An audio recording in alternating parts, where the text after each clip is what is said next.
You're listening to Slothcast with Theodore P. Sloth. Honest conversations with innovators building the future. Brought to you by Priority Software. Welcome to Slothcast. I'm your host, Theodore P. Sloth. We may move slowly, but we think fast. Each episode, I talk with the business leaders and innovators shaping the future, exploring AI, digital transformation, and what it really takes to succeed in today's tech-driven world. Slothcast is brought to you by Priority Software, empowering businesses with cutting-edge ERP solutions for the modern economy. Today, I'll be interviewing Rahul Puri, General Manager of Priority North America. Rahul is an ERP expert who's worked in sales for many, many years. Rahul, welcome to Slothcast, man. We're excited to have you. Morning, great to be here. Excited to be sharing a little bit of the background on the ERP space, and I think as hopefully some of you know, I've spent majority part of my life in the ERP space, last 15 years plus. So happy to kind of share my thoughts and take it from there. Great, we're glad to have you here. So let's dive right in. Where do you see ERP technology in the next 5 to 7 years, particularly in how it helps organizations innovate? Wow. Let me put on my clairvoyant hat for a second to kind of figure out, especially in current times, and a lot of innovations coming out. Of course, you hear about AI all the time, and every parts of every technology is changing, every process is changing. So, next 5 to 7 years, where my guess would be, because obviously, I can't really put it on and say that's going to happen, is a couple of things going to happen, right? So ERP is shifting, especially in the ERP world, is shifting from a system of record to a system of intelligence, right? So that's number one in terms of what I think that is. ERP is going to be, or embedded AI is going to become more operational, right? So it's forget the chatbots. We have to start thinking about what is embedded, and that is either whether it's predictive supply chain planning, whether it's intelligence cache, whether it's AI-driven orchestration tasks, whether it is agentic AI. I mean, right now a lot of it is either assisted or advisory, but not agentic. What I mean by that is end-to-end processes. So I think that's the evolution where the industry is going. So that's number one. Number two is ERP becomes a bit of a control tower. And I mean that in the most positive way. What I mean by the control tower is it becomes a single source of truth, obviously, but it's more around, especially in the mid-market, what I've seen is multi-entity, international, multi-currency, scenario modeling, intercompany transactions. I know I'm going a little bit of detail, but those are the bread and butter of most companies that they think about it. So that should become really seamless. So that's second. And then the third is speed of deployment, right? I don't think boards or CEOs or CXOs want to tolerate an 18, 24-month implementation timeline. And I think with cloud AI native organizations, those should be a matter of months, not number of years. So those are kind of some of the things that I think where I see evolution coming in terms of changes, and that's going to help, whether it's in the SMB space, mid-market, or enterprise companies. Great, very interesting. So you spend a lot of time talking to customers and potential customers. When you're helping people evaluate new ERP platforms, what are the most common gaps they tell you about in their legacy systems? What are the gaps they're experiencing with the systems they have? Yeah, that's a great question.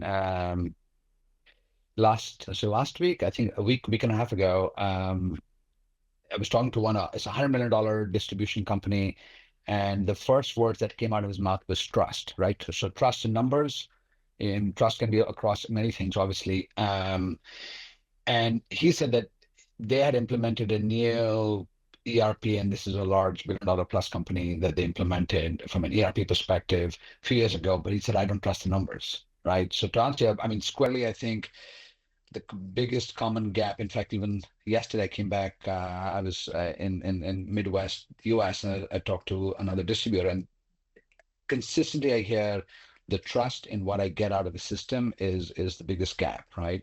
So that's number one, and I think that obviously relates to whether it's real-time visibility, whether it is especially in the mid-market, they've kind of grown a little bit. A lot of them have multiple entities or are managing, like even in North America between the US and Canada, they're trying to manage or struggling to manage intercompany and multi-entity processes, right? You would think in today's world, those are kind of stable stakes, but it probably is not. And I'm seeing a lot of these mid-market companies saying those are our biggest problems, right? So that's probably second on the list. What are the other ones? Customization, right? Legacy systems breakdown, or even if they've upgraded to a new system, they've done a lot of patchwork, right? And those become the weakest links. So that's one piece I've definitely seen. A lot of firms kind of struggling with that piece. Okay, so given these gaps and also taking into consideration all the talk about the AI and claims that companies are making in the ERP market, how should business leaders approach technology evaluation today? Uh, the mid-market deserves better than complexity designed as innovation, right? We've got AI here, AI that, and I think I mentioned this earlier. I would start with, especially if you think from a supplier or vendor perspective, is AI embedded into or is it just an add-on, right? So that's number one. I would kind of think about it, right? But as a company, if you're evaluating it, your question is start with, what's your operational design? So let's start with not feature functionality, but hey, what's your 3-year operating goal? What is your growth? Is it organic, inorganic, M&A? Where are my margin leaks? And from there, the technology should follow the strategy, not the reverse. I think a lot of the mistakes firms start thinking about, hey, can I fit the technology? No, let's figure out what your growth plans are, what your operation design are, and then kind of take that. So that's number one. Second is separate AI marketing from workflow. What I mean by that is ask your vendors, where is AI embedded in your workflow? What measurable KPIs are there, right? Is it core? Is it an add-on module? Because if it's an upsell module, then it's likely superficial and it's not embedded, right? So those are things. And the third is, and I know the industry is kind of figuring out the pricing. Is it consumption based? Is it I'm going to lock you in 3-year contracts, etc.? That is still being evolved because I think the industry doesn't know how to price the AI usage, and that's still to come. So I don't have a clairvoyant view and where that is. It will be consumption based pricing, obviously, but the devil's in the details there. Okay, great. So continuing with the idea of strategy, how do leaders balance pursuing short-term growth with long-term strategic vision? From where I sit as the GM and head of North America, I have 3 horizons that I call it, right? And this volume, velocity, and confidence, and my teams have heard it all the time. So when I say volume, think about this horizon one is quarterly execution, right? So you got pipeline, conversion, forecast, and it can be just have to be from a sales perspective. It can be obviously from an operational perspective as well, right? So that's one. Second is what I would call as velocity, which is the structural growth levers, right? What is your win rate? What is your ICP refinement? What is your partner strategy? Or what's your supplier strategy? So you kind of think about those structural growth levers, right? So that's number 2. And then third is confidence, right? What is your long-term differentiation? Where is product positioning coming? Where's your ecosystem stability or strategy, right? What's your brand? What's your brand improvement or brand authority in the marketplace? So those are, it evolves over time, but you've got to figure out the short term, the midterm, and the long-term differentiation. So that's what I would kind of think about, uh, pursuing short-term growth goals versus a long-term strategic vision. Great. And last but not least, what advice would you give to emerging leaders who want to drive both growth and meaningful innovation in their organizations? That's tough, because you can be pulled in different directions to kind of figure that out. But there are 3 or 4 things I would focus on. And I went through that, and I'm still going through it every day, right? You kind of, it's a learning process. You got to master the fundamentals first, in my opinion, right? What I mean by that is, do you know who your target customers are? Again, back to what's your ICP? Where do you differentiate? Where's your right to win, right? So you kind of think about the main fundamentals there.